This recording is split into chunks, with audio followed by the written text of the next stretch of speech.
Jorge Yunda no se resigna a ser removido del cargo y resta validez al dictamen del Tribunal Contencioso. Pese a ello, en el municipio de Quito se prepara la transición. El contralor subrogante Carlos Riofrío pide una oportunidad para demostrar su capacidad para el cargo. Defiende su designación y solicita una tregua política. Ecuador recibirá 7 millones de vacunas de Sinovac este mes, según la Embajada China en Ecuador. Los primeros 2 millones arribarán mañana a la capital.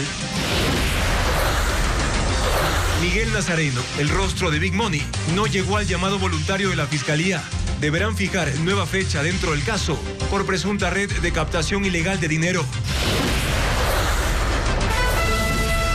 Las noticias en Televistazo con Juan Carlos Aisprúa.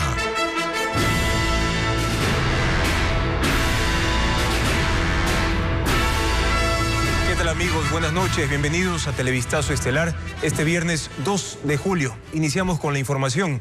El Consejo Metropolitano de Quito se prepara para la transición en la alcaldía de la ciudad, una vez que el Tribunal Contencioso Electoral ratificó la remoción de Jorge Yunda. Él asistió este viernes a un mercado de la ciudad y señaló que agotará todos los recursos legales para incluso acudir hasta instancias internacionales. Paul Romero con el informe. El removido alcalde de Quito, Jorge Yunda, asistió este viernes al mercado de Cotocollao en el norte de la capital. Bailó con las caseras. Participó en un evento gastronómico, entre otras actividades, junto a sus colaboradores y simpatizantes. Así fue su aparición pública, horas después de la ratificación de su remoción por parte del Tribunal Contencioso Electoral, que este jueves certificó la legalidad de la resolución del Consejo Metropolitano de Quito. Vamos a usar todos los recursos que nos permita la ley, este recurso de aclaración y de ampliación, porque también quiero agotar todos los recursos de atropellar mis derechos para poder reclamar internacionalmente. Yunda tiene plazo para presentar estos recursos hasta el próximo martes. Según el constitucionalista Rafael Ollarte, la solicitud de ampliación y aclaración no modificará la sentencia electoral. Es decir, la decisión está tomada y por esa razón el acto administrativo de remoción del exalcalde Yunda está en firme, se ha consolidado. Pero Yunda asegura que sigue siendo alcalde y que espera un pronunciamiento de la Corte Provincial de Justicia sobre la acción de protección que presentó en contra de la Comisión de Mesa que dio luz verde a su remoción. Ahí tendrá que dirimir la Corte Provincial, porque si hay un vicio y si una violación de mis derechos constitucionales fallado por una señora jueza, evidentemente lo otro, no sé cómo pueden revisar algo que viene viciado desde su inicio. En el Cabildo Capitalino, los concejales ya se preparan para la transición. El vicealcalde Santiago Guarderas se alista para asumir la alcaldía. Asumiré las funciones tal como lo establece la ley. Algunos concejales anunciaron cambios inmediatos. Tiene que removerse al gerente de la empresa municipal de obras públicas, al gerente de la empresa de agua potable, al gerente de Maceo. Pero mientras corre el plazo para que Yunda agote todos los recursos legales, ¿podría firmar contratos, entre otras actividades? Jurídicamente sí lo puede hacer, pero moralmente ya no es lo ético, ya no es lo adecuado. Ahí habría incluso un problema legal harto grave, no solo el tema de no acatar orden legítima de autoridad competente, sino incluso podría tener problemas con usurpación de cargo público. Además de la remoción, Yunda desde febrero pasado porta grillete electrónico dentro de la investigación en su contra por el presunto delito de peculado en la adquisición de pruebas para COVID-19. Carlos Riofrío es el primer auditor de carrera de la Contraloría que llega al frente de esa institución. Con más de 30 años en funciones, dice que el trabajo de la entidad no puede detenerse y por eso pide una tregua a todos los sectores. Francisco Garcés conversó con el funcionario y nos cuenta más de sus declaraciones. Carlos Riofrío, de 54 años, es el nuevo Contralor subrogante. Ingeniero de profesión, ha hecho toda su carrera en la Contraloría, en donde trabaja desde hace más de 30 años. A diferencia de sus antecesores, confiesa que le cuesta presentarse ante las cámaras y lo justifica. Nosotros somos apolíticos, nosotros somos técnicos. Pero asume que hasta su nombramiento deberá defender en el ámbito político, más cuando fue expedido desde la cárcel 4 de Quito, en donde está recluido Pablo Celi.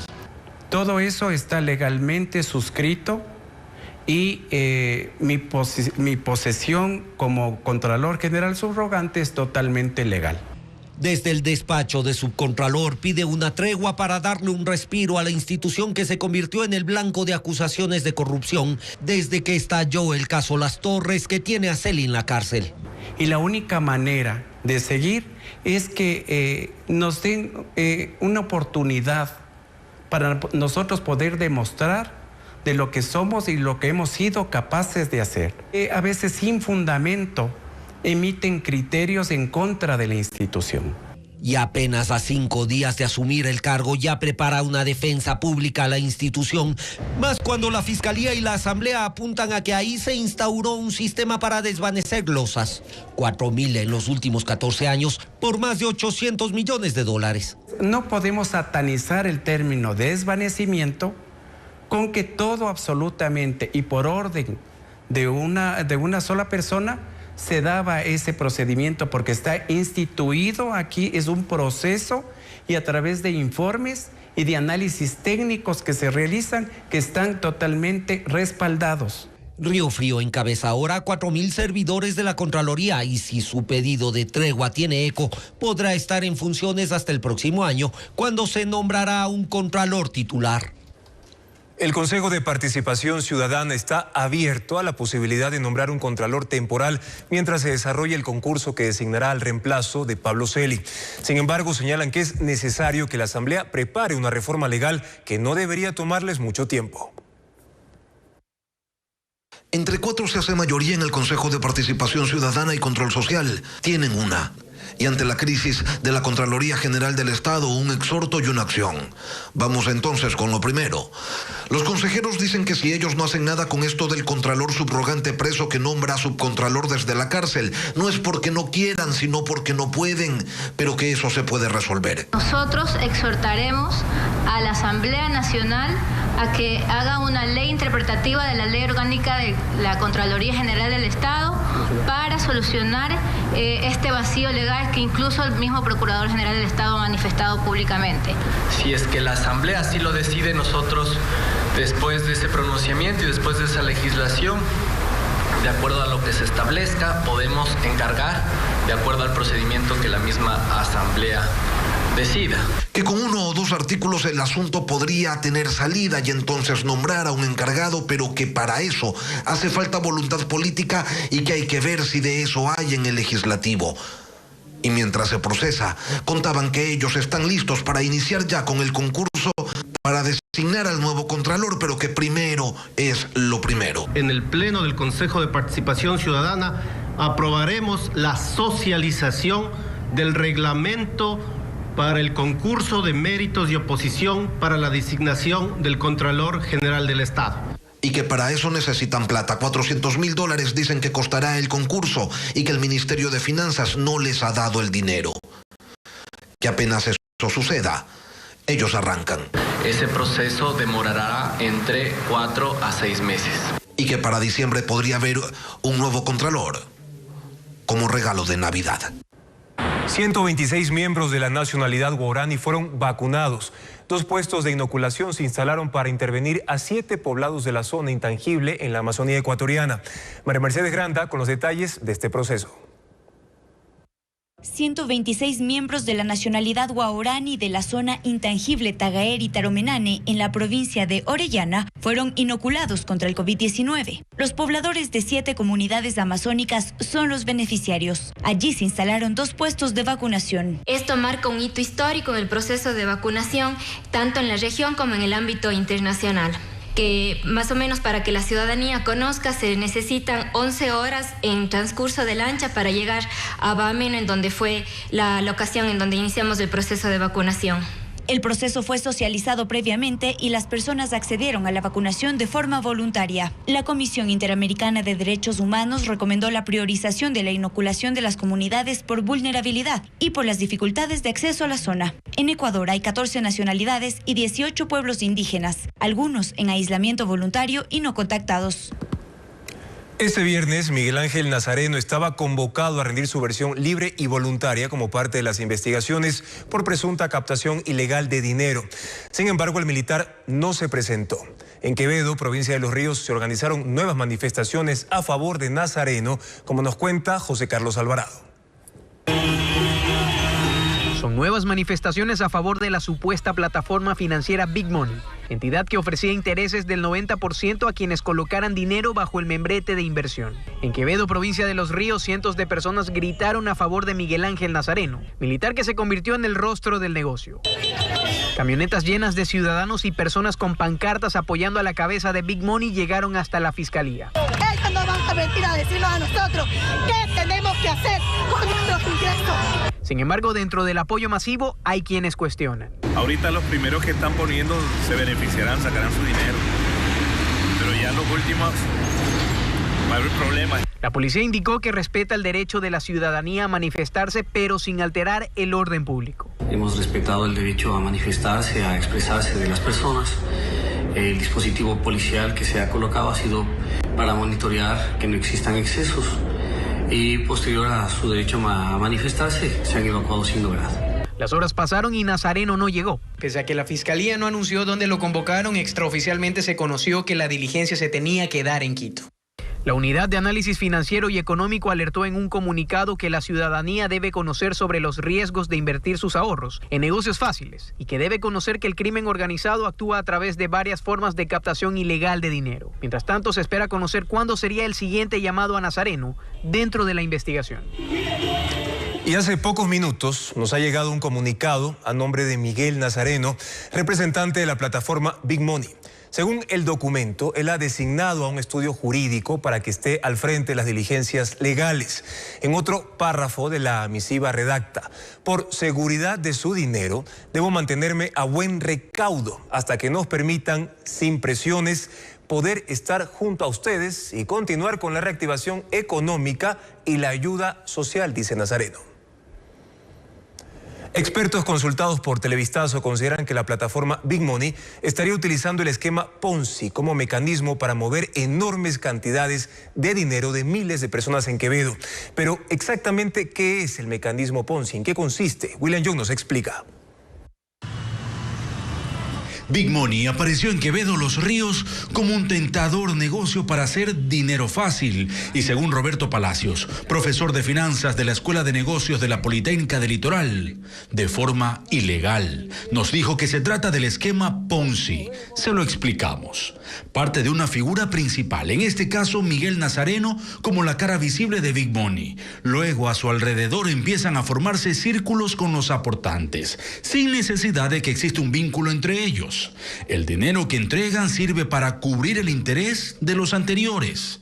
Estos círculos de clientes se van multiplicando a medida que surgen nuevos depósitos y así el mecanismo se repite un sinfín de ocasiones. Un esquema distinto al piramidal, que se alimenta de los depósitos que generan los clientes que, una vez dentro de la red, deben atraer nuevos grupos que a su vez están obligados a llevar más grupos, formándose una gran pirámide. Ambos son esquemas pensados para defraudar y ambos esquemas se basan en el abuso, inmoralmente en el abuso del desconocimiento de las personas y en ocasiones en la avaricia o en la codicia de las personas. Es un sentimiento humano. Al basarse en una sola persona, el esquema Ponzi colapsa cuando su eje principal huye o la justicia lo detiene o cuando los depositantes dejan de llevar su dinero. Se fundamenta en este ser humano que dice yo soy muy bueno haciendo algo, no dice haciendo qué, pero le pago. En este caso le doy una rentabilidad extraordinaria, pero nadie sabe de ese dinero dónde está. Según los expertos, se trata de un sistema ilegal que capta miles de dólares sin garantías y con un trasfondo sospechoso al entregar enormes ganancias sin saber cómo se obtuvieron y en poco tiempo. Sonia Zurita es especialista en finanzas. Acá pareciera que las personas estuvieran apostando, pero las apuestas, ya lo sabemos, son juegos, no juegos de azar. Y en este caso, lo lamentable es que las personas no se cuestionan este tema de los riesgos y la rentabilidad y simplemente siguen apostando. Por ahora, la Fiscalía continúa las indagaciones. Los registros y datos de los miles de aportantes de Big Money son parte de las evidencias en este caso. Más noticias para ustedes. Mucha atención. Desde la próxima semana, la Corporación Nacional de Electricidad, CNEL, arrancará con las medidas de compensación a más de 900.000 clientes residenciales a quienes se les va a reliquidar los valores por el cobro excesivo de las planillas de energía eléctrica por los consumos de los meses de abril y mayo de 2021. Nos informa Bessie Granja. Luego de las denuncias de cobros excesivos en las planillas de energía eléctrica, a partir del lunes 5 de julio la Corporación Nacional de Electricidad realizará los reajustes en su facturación para otorgar medidas de compensación a usuarios residenciales. El gerente general de CNEL, Rafael Vázquez, explica que este beneficio se cumple con base en el decreto presidencial número 74 del pasado 11 de junio y se verá reflejado en las facturas que se emitan a partir del lunes. Es para todos los clientes con tarifa de residencial sin necesidad de que hayan presentado o no reclamo, sin necesidad que se acerquen a las ventanillas de atención a clientes a presentar su código. El proceso es netamente automático. Se estima que más de 900.000 clientes residenciales recibirán estas compensaciones por los consumos de abril y mayo de 2021, cuyos valores sean superiores a los del año 2019. Es un inicio, pero hace falta más medidas y que no solo consideren estos últimos 2 meses anteriores. Mireli Icaza, delegada zonal de la Defensoría del Pueblo, señala que aunque la medida es positiva, no todos los usuarios podrán acogerse a ella. Por eso hace recomendaciones a las autoridades. Nuestro principal objetivo es que quien actúe en este caso sea la Agencia de Regulación de la Energía Eléctrica y también el Ministerio de Energía Eléctrica. ¿Por qué? Porque son precisamente estas dos instituciones quienes tienen la facultad y la obligación de generar las políticas públicas que tanto necesitamos. Asimismo, hasta el próximo 15 de agosto no se realizarán cortes de energía eléctrica por falta de pago de los clientes. ¿Qué es lo que nos permite con este periodo? Trabajar en las notas de crédito, revisar equipos de medición, ajustar planes de acción para evitar que estos inconvenientes no vuelvan a ocurrir. Hasta el momento, 250.000 medidores han sido revisados. Como parte del plan de lectura que implementó CNEL, hay 380.000 pendientes. Las autoridades proyectan que al menos una vez al año se revisen estos equipos. La Corte Constitucional confirmó la inconstitucionalidad de 4 artículos de la reforma a la Ley de Tránsito y parcialmente el que se refiere a las plataformas digitales. Habían sido vetados por el presidente Lasso. La Corte señala que obligar a estas plataformas pertenezcan a las actuales operadoras de transporte vulnera varios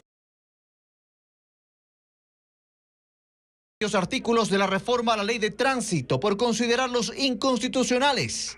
La Corte Constitucional le dio la razón, parcialmente en el caso de las plataformas digitales que gestionan transporte. Ahí se disponía que por obligación ellas pertenezcan a los actuales operadores.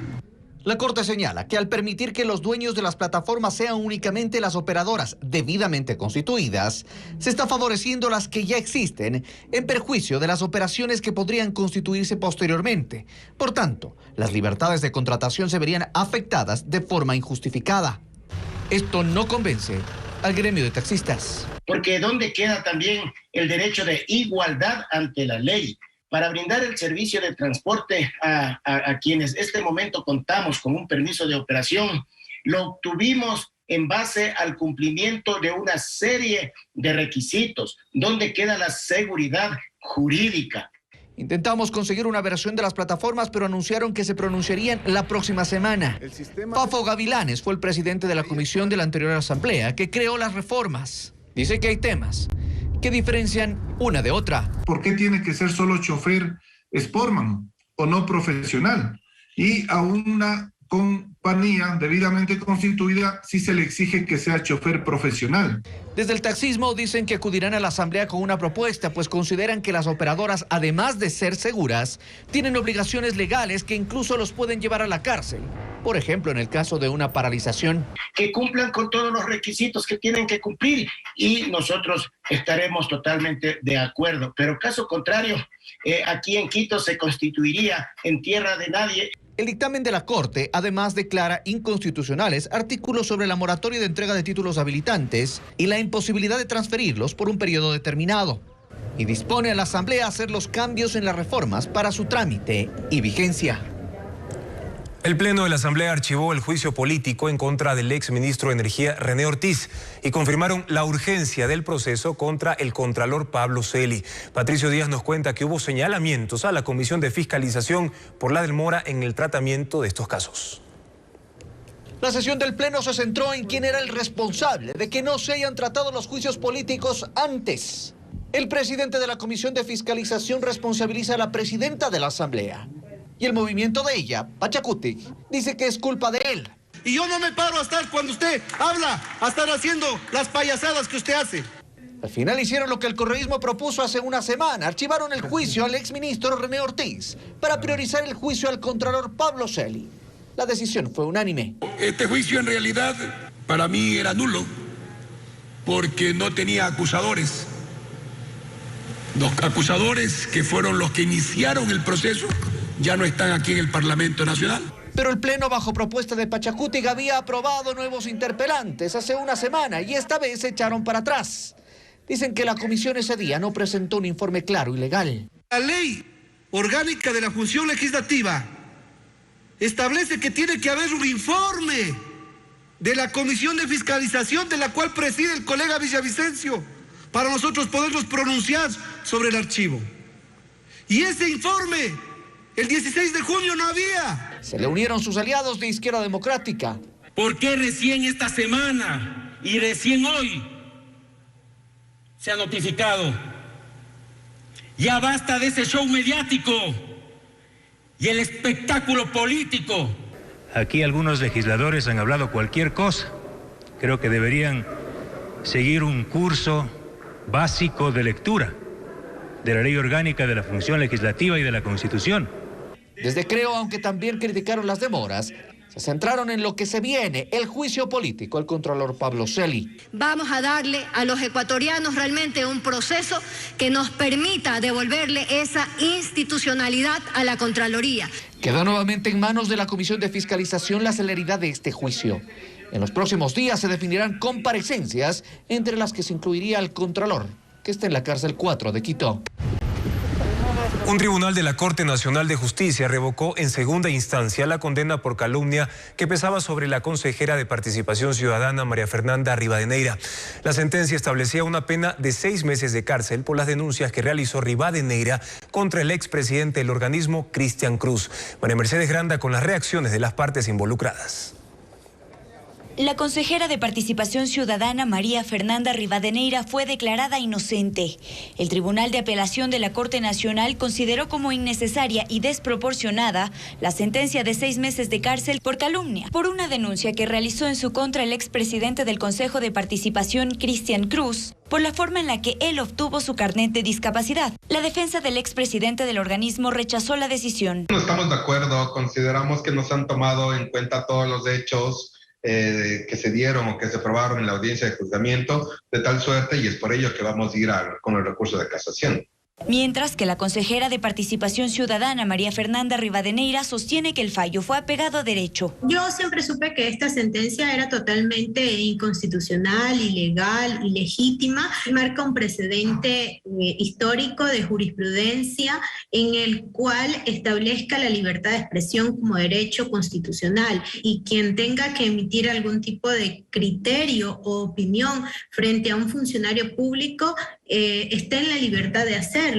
Los cuestionamientos a Cruz eran por presuntas irregularidades en la obtención de su carnet con un 80% de discapacidad.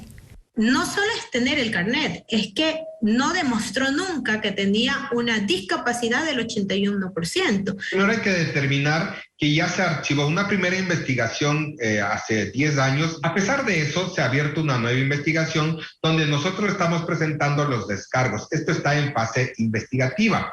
La decisión del tribunal, conformado por los jueces Byron Guillén, Walter Macías y Luis Rojas, fue unánime. Gracias amigos por su sintonía. Les informamos ahora que el presidente de la República ya llegó a nuestro país esta tarde.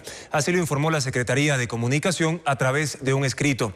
Además explicaron que el mandatario está siguiendo todas las recomendaciones de los médicos y continuará con la rehabilitación física para mejorar su movilidad tras la cirugía del 23 de junio pasado.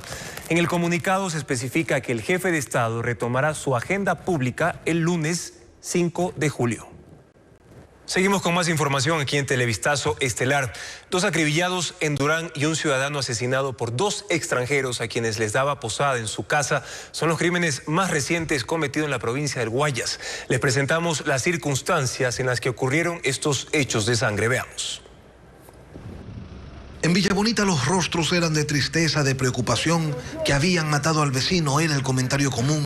Él cortaba el pelo en Bastión Popular y todo apunta a que sus asesinos son unos extranjeros a quienes daba posada en su casa. Un policía me dijo que estaba ahorcado y también apuñaleado. Sí, ahí lo habían dejado maniatado y hasta en la hora de la mañana que se levanta un chico que vive con él también, que también le dio posada, pero él dice que estuvo dormido en su cuarto, entonces él nunca se dio cuenta de la muerte.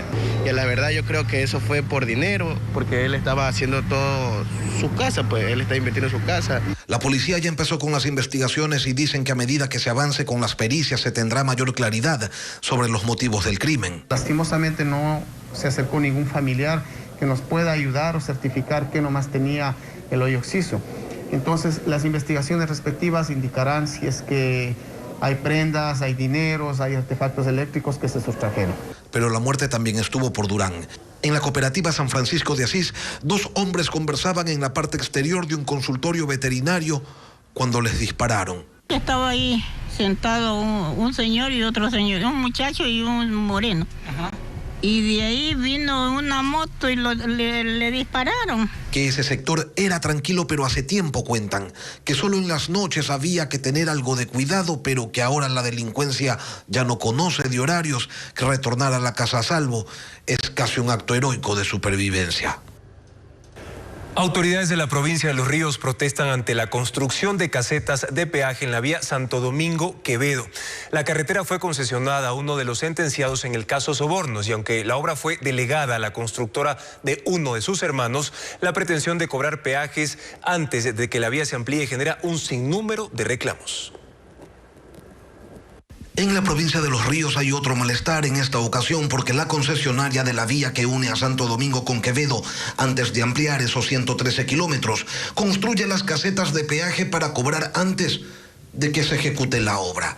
Víctor Hugo Chalaco, concejal rural de Buena Fe, cuenta que no tiene ningún sentido que se cobre por lo que no se ha hecho. No vamos a permitir que nos cobren primero el peaje y luego a qué tiempo una construcción de una vía. Queremos la ampliación de esta vía que es urgente, que se la requiere. Otras autoridades como Joel Mendoza del CAD parroquial de Patricia Pilar le pide al gobierno que se revise el contrato. Y es que la obra fue adjudicada a la empresa Técnica General de Construcciones de propiedad de Teodoro Calle, sentenciado a 8 años por el caso Sobornos y prófugo de la justicia, que por esas coincidencias de la vida tiene como gerente general a su hermano Pedro. Esta vía fue contratada el año pasado y se suponía que iba a empezar la construcción inmediatamente, pero después de unos meses de la firma del contrato se nos supo decir que iba a empezar después de 18 meses de instalar los peajes, cosa que no está clara porque en el contrato inicial, según hemos entendido, no rezaba eso. Pedro Calle explicó a través de un correo electrónico que no hay nada extraño, que en la práctica internacional que también se aplica en el Ecuador, los contratos de concesión se desarrollan bajo la figura denominada Project Finance. Este sencillo concepto significa que los recursos que genera el proyecto, que son los ingresos por el cobro de peajes, tienen que servir de garantía para cubrir los recursos económicos necesarios para desarrollar el proyecto y que tienen todos los permisos del Ministerio de Transporte y Obras Públicas para ampliar la vía, que la inversión ascenderá a $300 millones y que la van a financiar con créditos internacionales. Frente a esta situación, el prefecto de Los Ríos, Johnny Terán, dice que él no va a permitir el cobro anticipado de peaje, que primero quiere ver que la vía tenga 4 carriles como fue anunciado. Quieren financiar demostrando que los peajes son rentables para aquellos, porque a la final terminaron contratando con una empresa que no tiene ni capacidad técnica ni capacidad económica. Y hasta que eso se resuelva, la ciudadanía preocupada de que les vayan a cobrar por la ampliación de una vía que no está ampliada. Aunque más de 4 millones de vacunas entre primeras y segundas dosis han sido ya aplicadas, las autoridades insisten en que se deben continuar con las medidas de bioseguridad, pues la vacuna no impide el contagio. Andrea Báez nos trae el testimonio de una familia de 6 integrantes que se contagiaron por COVID-19. 2 de ellos ya habían sido inmunizados. Veamos. Manteniendo el distanciamiento y con medidas de bioseguridad, Araceli nos recibe en el jardín de su casa. Tiene 70 años, es hipertensa, recibió las 2 dosis de vacuna y sin embargo está contagiada de COVID-19. Tal, nos contagiamos todos, pero gracias a Dios pues mi esposo y yo, como estamos vacunados, no ha sido mayor cosa. Con ella vive su esposo de 80 años que también está vacunado, sus 2 nietos, su hija y su yerno de 44 años. En cambio mi yerno y mi hija han sido bien afectados. Claro, todavía no están vacunados. Durísimo, sobre todo mi yerno casi muere. Araceli señala que se siente bien y con leves dolores de cabeza, aunque tiene una enfermedad preexistente. Está consciente de que el haberse vacunado le salvó la vida. A ver, estuviéramos ya muertos, porque ya somos mayores y yo pues estoy hipertensa. Víctor Álvarez, presidente del Colegio de Médicos de Pichincha, recalca que la población debe entender que la vacunación no impide que una persona se contagie y eso trae consecuencias. Todas las vacunas funcionan. Las personas vacunadas están protegidas de la muerte o de enfermedad grave, pero pueden ser y son transmisoras, cuando están infectadas son transmisoras y pueden transmitir a personas que no estén vacunadas y ellas sí tienen un alto riesgo de enfermedad grave e incluso muerte. Por eso recalca e insiste que las medidas de seguridad como el uso de mascarilla y el distanciamiento sigue siendo el método más efectivo para evitar contagios. No hay medicamento que a usted le vuelva inmune. La única manera como la podemos evitar, y eso se ha demostrado en el mundo, es con las medidas de bioseguridad. Según datos del Ministerio de Salud Pública, hasta la fecha más de 4 millones de vacunas se han aplicado en el Ecuador entre primera y segunda dosis, pero insisten en mantener todos los protocolos de bioseguridad. Y ahora les contamos que nuevamente una persona que acudió a vacunarse fue inyectada pero no recibió la dosis.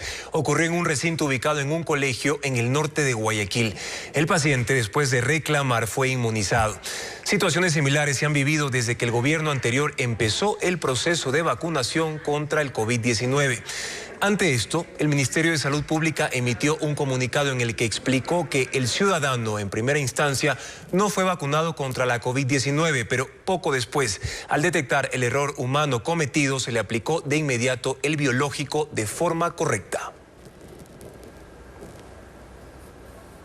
Y hay desigualdad en el ritmo de vacunación entre provincias. Es lo que reflejan las cifras del vacunómetro, herramienta impulsada por el Ministerio de Salud. Provincias como Esmeraldas, Orellana y Santo Domingo de los Áchilas no llegan ni a la mitad de lo que marcan las localidades que están a la cabeza de este proceso. Fernando Terranova exploró algunas causas y consultó con las autoridades. La vacunación contra el COVID-19 avanza a ritmos desiguales en Ecuador. Según el vacunómetro, hasta el 30 de junio, 2.840.809 personas habían recibido la primera dosis de la vacuna. 1.381.779 ya están completamente inmunizadas.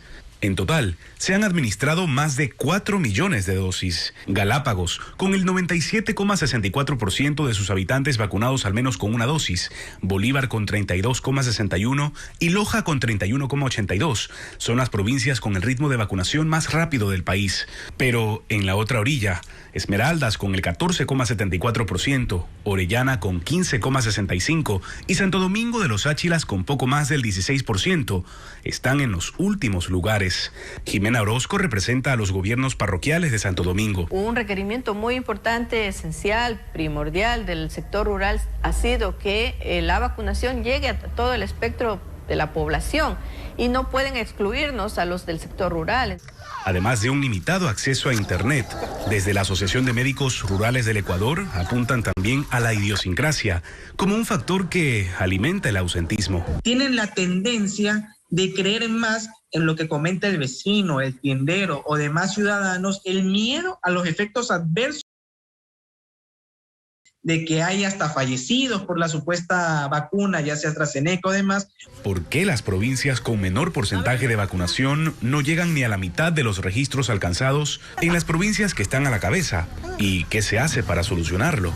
Se lo consultamos a José Ruales, viceministro de Gobernanza y Vigilancia de la Salud. Son varias de las provincias orientales, especialmente las que tienen una mayor extensión territorial y la que requiere de movilización fluvial, de movilización aérea.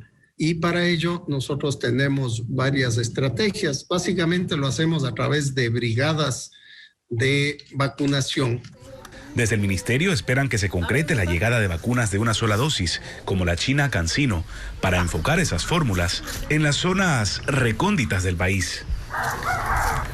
Presten mucha atención porque les vamos a recordar el calendario de vacunación que el Ministerio de Salud amplió por rango de edades para así agilitar y combatir el ausentismo. Vamos a ver, desde el próximo lunes 5 de julio se vacunará a las personas de 55 años. El martes 6 a las personas de 54 años.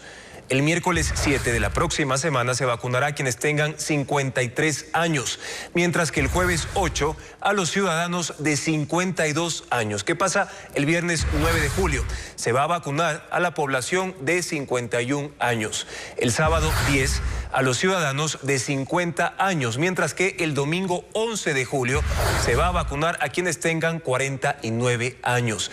Desde el lunes 12 de julio va a empezar la fase 3 del plan de vacunación denominada menor contagio, en la que podrán vacunarse los ciudadanos de entre 16 y 49 años. Además, en esta etapa también se vacunarán a trabajadores de las empresas que aporten con lugares, brigadas e insumos necesarios para este proceso de inmunización. Acuérdese que usted puede verificar su lugar de vacunación y la hora también ingresando a la página web lugarvacunacion.cne.gov.es. Y ahora vamos con noticias que nos llenan de mucha alegría y de esperanza también. Conoceremos a Pablo Ayán, que cumple 102 años de edad. Se dedicó a la agricultura y a sus actividades como carabinero. Hoy, rodeado del amor de su extensa familia, conmemora su vida centenaria con absoluta lucidez y cariño. Andrea Marín nos cuenta esta historia. Su rostro refleja paz. Pablo Ayán llega a sus 102 años orgulloso del deber cumplido.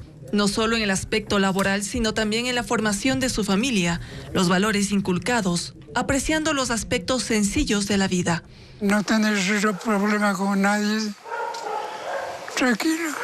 Oriundo de Santa Fe, Guaranda, gran parte de su vida la dedicó a la tierra y además a la seguridad del país. He trabajado una parte en agricultura, otra parte fui carabinero de Arroyo del Río. Tocaba guitarra, sus melodías se sentían por las calles. Íbamos a dar serenos así.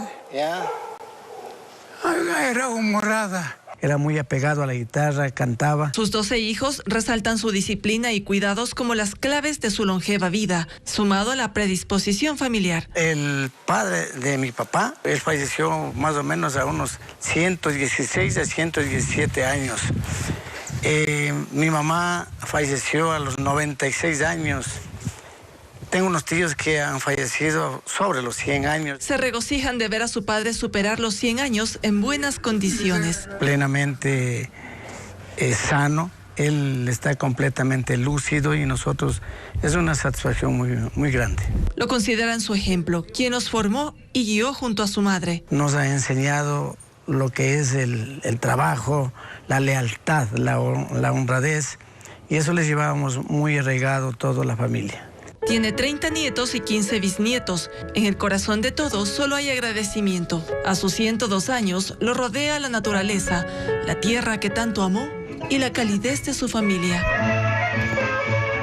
Así es como...